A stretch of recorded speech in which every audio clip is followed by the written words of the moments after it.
Hi, I'm Rhiannon Faith, and I want to tell you a story, sort of a story idea, I guess, something that I've been thinking a lot about. So, tomorrow would be my dad's 65th birthday.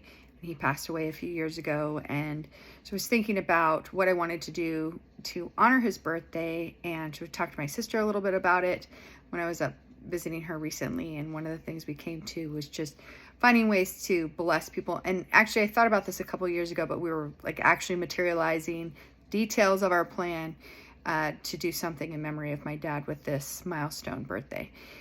And so we wanted to do acts of kindness, at least 65 acts of kindness, and we would do them some up in Washington where he last lived, and some in San Diego, some in Arizona. We were going to kick around to different spots that he had been. And so that's still under construction for other reasons. But the thing that it made me think about that, okay, and then coupled with this little reel that I watched the other day, it was talking about a family going in for their parent-teacher conference. Their daughter, kindergartner, is this really sweet kid, and the teacher has nothing but amazing things to say about the child because while she's very influential and popular and everybody wants to be her friend, she saw that there was a boy in her class that had different needs than her own and was being ostracized to a certain degree by some of the other students. And so she decided she was going to demonstrate kindness and support and care, and she has made it a point to be this little guy's friend. And so she has buddied up with him and spent time with him and invested in him. And because of her example, other kids followed her lead. And now this child, who is previously not able to tolerate more than about an hour per day in the classroom, was making it through the full day.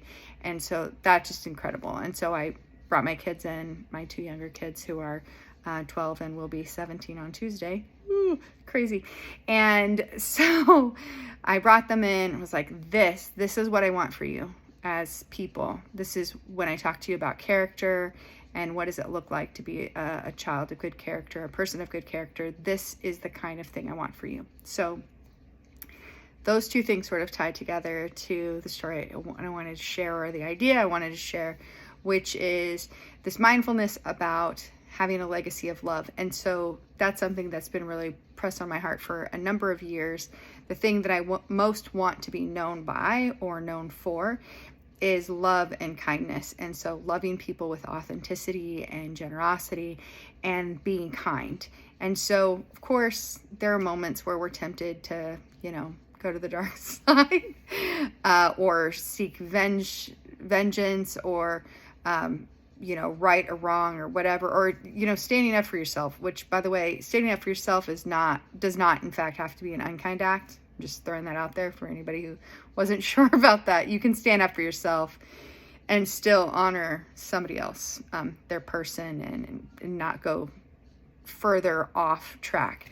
And so by no means am I saying in any capacity that I've somehow mastered all of this, or like I've got this down. This is not an area that I struggle, but it is an area of intentionality and purpose, and again, the legacy that I want to leave. So I want to leave a legacy of love and authenticity and consideration of those around me. I want to see that someone is hurting and seek to meet that need for them, and do so in a way that matters to them. So understanding the love languages of people around me, but even just stepping outside of myself to see the hurting or the need of someone else. And so this is a really important thing to me. And so with that, as my kids are going back to school, my daughter tomorrow and my son next week, the thing that I was thinking about is how amazing it would be if we started a revolution of kindness. And so obviously this is not a new or original thought by any means, right? It's kind of like a New Year's resolution, except for a new school year. So my thought was, what would it look like? And so I'm challenging my kids, and so I'm sharing this challenge with everybody.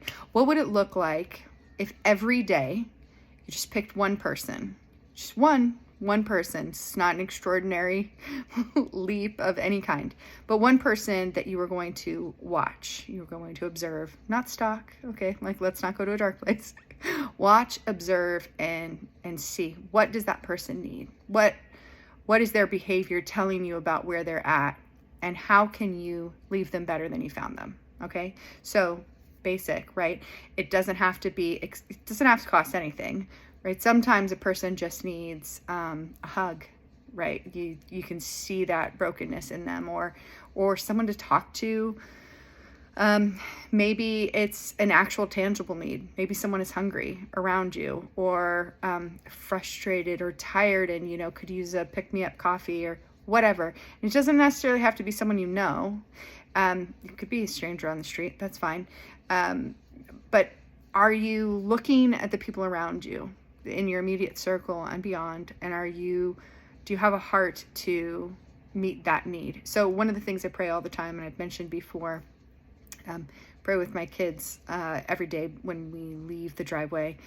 We always pray before we leave the driveway. And so one of the things that I often pray, and so I was asking the kids when I had shown them that little video snippet from the reel, was, what is that prayer and what does that mean? So give me eyes to see, God, give me eyes to see and ears to hear the needs of those around me, and a heart that is willing to meet those needs. And so that is that revolution of kindness that I am embarking on. I'm going to hopefully instill my kids to jump onto as well. And I think it's kind of a beautiful thing to do in honor and memory of my dad, because that was something that he really did. And my dad, not pretending that my dad was a saint or anything like that, because he wasn't. But my dad had such a heart for people, and the downtrodden, or the forgotten, or the hurting. I can't even tell you, man, how many times we were hosting someone in our house, or having them in our house when we had like nothing to show for, and or bringing someone a meal, or it wasn't just a singular way that he would love on other people. He really loved on people with what they needed. And so if he saw a person and he could sense that loneliness that they had, he would spend time with them and just talk with them. And if he saw somebody was struggling to get a job, the number of times he employed people who were like actively in drug addiction but were desperate to try and get out of that, I couldn't even tell you. Okay, so if he saw someone that he could help, he did. And so he instilled that on my sister, my brother, and I. And it just kind of breaks my heart that with him gone, he's not out there doing those things anymore. Sorry. It's not necessarily about my dad, but just, again, this legacy of kindness, of love, and what that looks like, and what I want for myself. And I think, we all benefit by having more love and kindness out in the world.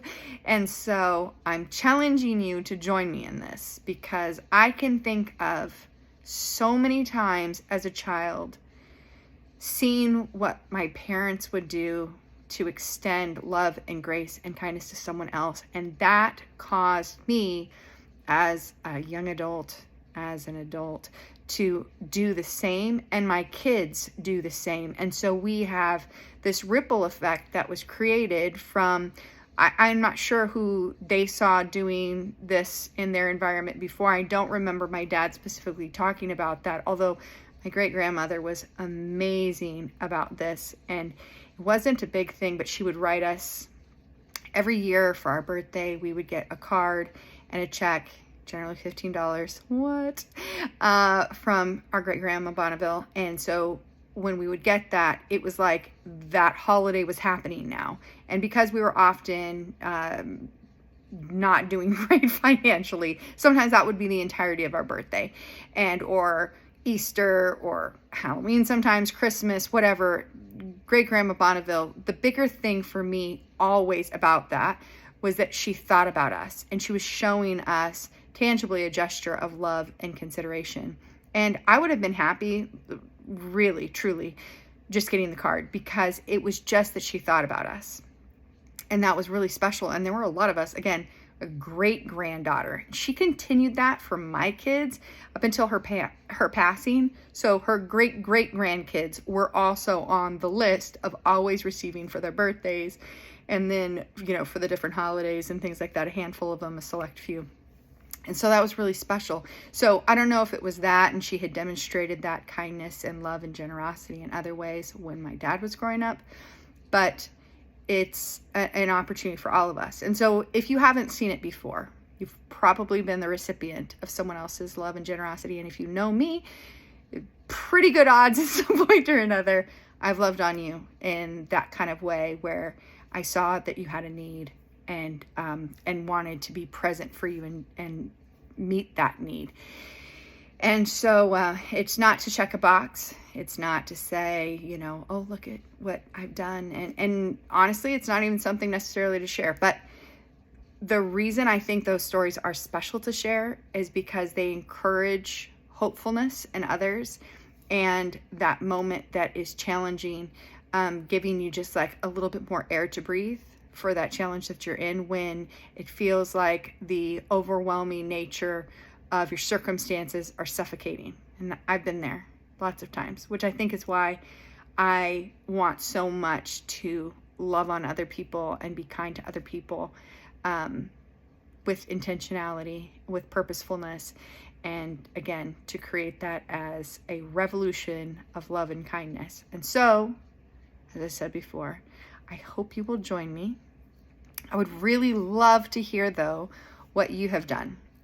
So if you take up this challenge and you join me in this, and I'm committed to doing this I'm like literally going to document for myself one act of kindness or loving someone where they're at and what their need is for the next year, because honestly, it's so easy to do. And I think I do this anyways, but I think it'll be interesting to read back what I did and what that did for me. Because like one of the things that's kind of amazing, if you've ever gone on a short-term missions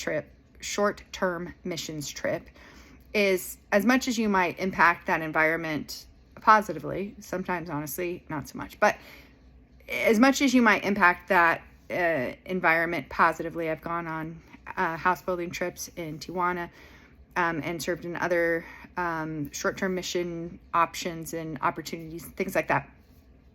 That's cool. And you might have left them better than you found them, and that's amazing. But what that also does for you is so powerful, because you're reminded of really important things like gratitude and appreciation for what you do have. And so I think honestly, when we spend any time in a place of kindness with intentionality and loving on other people, we again reinstill that notion of gratitude for ourselves. Like, thank God I have the ability, or, maybe that you're not thanking God, but thankful that I have the opportunity to have the means that I have to love on this person in the way that I just did. And even if that is, I have 10 minutes, but I can see this person just needs someone to talk to. You see a person making eye contact with you on the subway or the trolley or whatever. I can't even tell you how many times that happened to me when I used to ride the trolley. Good grief. I think I have a sign on my forehead that says, talk to me. Public transportation of any capacity. Like, these are things that would happen all the time. So one of the things that I noticed during COVID is that because we were also isolated and separate from one another, there were fewer times and opportunities to interact with people in person. I got to be honest, that's kind of a key to this. Like, let's be human with each other, all right? Not that there isn't extension to be made electronically or writing to people and connecting with them in that way, through connecting on social media or whatever, but meaningful, rich kindness, okay? Dig into it with me. So I think there are lots of opportunities. It was really a bummer during COVID that was so limited. But now the world is, more or less back to what it was before. And we have lots of opportunity to interact with each other. But I think sometimes we've kind of forgotten. I guess I've noticed a handful of those occasions where people have forgotten how to be human with each other. So please join me in this. Let me know what you do or how it goes, what matters to you, or how you're going to look at your legacy with intentionality. If your objective or goal or whatever might be different than mine, but curious what that is. So share your stories in the comments or message me directly.